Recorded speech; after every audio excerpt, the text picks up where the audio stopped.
नमस्कार, मैं डॉक्टर पवन कुमार।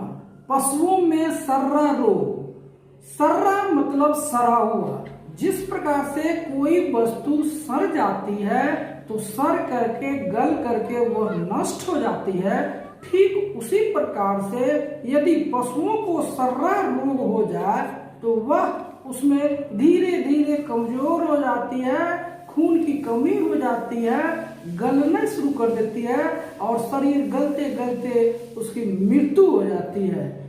इस प्रकार से यह एक बहुत ही घातक रक्त परजीवी द्वारा होने वाली बीमारी है, जो कि हमारे पशुओं को मृत्यु के कगार पर पहुंचा देती है। यदि समय पर इसका इलाज न किया जाए तो तुरंत ही पशु की मृत्यु हो जाती है। सर्रा रोग हमारे गाय, भैंस, भेड़, बकरी, ऊंट, हाथी, घोड़ा, कुत्ता, इन सभी पशुओं में घातक रूप में होती है। यह बीमारी मुख्य रूप से एक मक्खी, टेबरेस मक्खी के काटने से और खून चूसने से होती है। मानसून के मौसम में या बरसात के मौसम में या आम के मौसम में या फलों के मौसम में जब मक्खी अत्यधिक मात्रा में बाहर निकलती है तो यह मक्खी, खास करके टेबनेस मक्खी, एक पशु से दूसरे पशु को काटती है, फिर दूसरे पशु को काट के तीसरे पशु को काटती है। इस प्रकार से यह रोग एक पशुओं से दूसरे पशुओं में उत्तरोत्तर फैलते जाता है और इसका कारण वह टेबनेस मक्खी है। सर्रा रोग एक बहुत ही घातक रोग है। इसे 3 रूपों में देखा जा सकता है। कुत्तों में और घोड़ों में यह बहुत ही तीव्र रूप में होता है। यदि अगर समय पर इलाज नहीं किया जाए तो 3 दिन के अंदर अंदर घोड़ों और कुत्तों की मृत्यु हो जाती है। इसी प्रकार से गौवंशीय पशु एवं महिष वंशीय पशु में यह रोग मध्यम गति से होती है, अर्थात 3 दिन से लेकर के 3 सप्ताह तक यह पशुओं को परेशान करती है।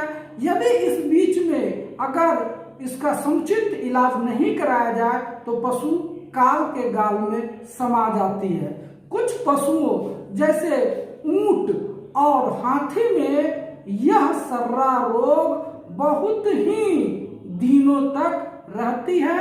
आप कह सकते हैं इसका रोग काल 3 वर्षों तक होती है। इसलिए ऊंट में इस बीमारी को तिबरसा रोग भी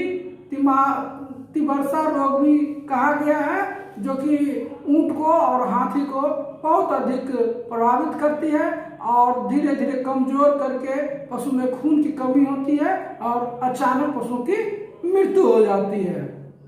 इस प्रकार से आप देख सकते हैं कि सर्रा रोग हमारे पशुओं को बहुत ही संक्रामक रूप से आघात पहुंचाती है और हमारे पशुओं को मृत्यु तक हो जाती है। इसके जो सबसे प्रमुख लक्षण है, इसको हम 3 भाग में बांट सकते हैं। पहला कि यह तीव्र रूप से अटैक करता है और यह बीमारी आती है।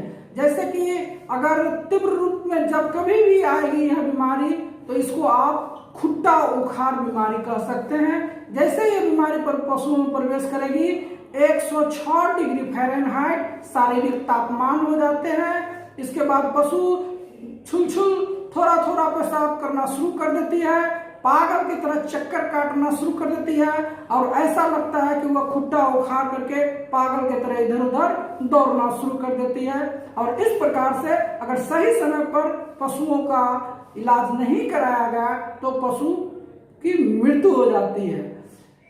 अति तीव्र रूप में आप इसको इस प्रकार से भी देख सकते हैं कि पशु दांत कटकटाना शुरू कर देती है। इस रूप में पशु दांत कटकटाते रस्सी को तान करके रखती है और आंख उसका बाहर निकालने जैसे महसूस होता है। आंख कड़ा कर लेती है और नाक से मारना शुरू कर देती है, सांस लंबा लेना शुरू कर देती है और नाक को सुकराना शुरू कर देती है। इस प्रकार से यह बीमारी पशुओं को बहुत ही घातक रूप से परेशान करती है, जिससे कि पशु की मृत्यु हो जाती है। कभी कभी ऐसा भी देखा गया है कि कुछ पशुओं में यह मंद रूप में आती है। पशु को धीरे धीरे बुखार आता है, जो कि 104 डिग्री फ़ारेनहाइट तक रहती है। ऐसे स्थिति में पशु को पेट दोनों ओर, बाईं कोख और दाहिने साइड से, दोनों साइड से वह पशु पेट उसका सटना शुरू कर जाता है और ऐसा महसूस होता है कि पशु गल रही हो, उसका शारीरिक वजन कम हो रही हो। इसके बाद पशु कमजोर हो जाती है, खून की कमी हो जाती है, पशु लड़खड़ाने लगती है और लड़खड़ाते लड़खड़ाते पशु गिर जाती है और वह उठने में असमर्थ हो जाती है। इस प्रकार से हम अपने तीनों रूप में पशुओं को देख सकते हैं और समुचित इलाज करा करके ही इसे बचाया जा सकता है। इसके लिए आपको निकट के पशु चिकित्सक से ही संपर्क करना पड़ेगा, क्योंकि अगर गलत दवा चलाया जाए तो पशु उससे भी उसकी मृत्यु हो सकती है। इसका दवा बहुत ही वैज्ञानिक तरीके से बनाया गया है, जो कि शारीरिक वजन के अनुसार दिया जाता है और यह पशु चिकित्सक के माध्यम से ही संभव है। इस प्रकार से सर्रा बीमारी को आसानी से बचाने के लिए आपको 2 प्रकार का काम करना होगा। सर्वप्रथम कि पशुओं में खून की कमी न होने दें और दूसरी कीटों का नियंत्रण करें, मक्खियों का नियंत्रण करें, अपने बारे को, पशुशाला को साफ सुथरा रखें ताकि वहां पर टेबनेस मक्खी आ न सके और हमारा पशु स्वस्थ रहे और सर्रा बीमारी से बचा जा सके। इसका इलाज सिर्फ और सिर्फ पशु चिकित्सक से ही करा करके सर्रा बीमारी को बचाया जा सकता है। धन्यवाद।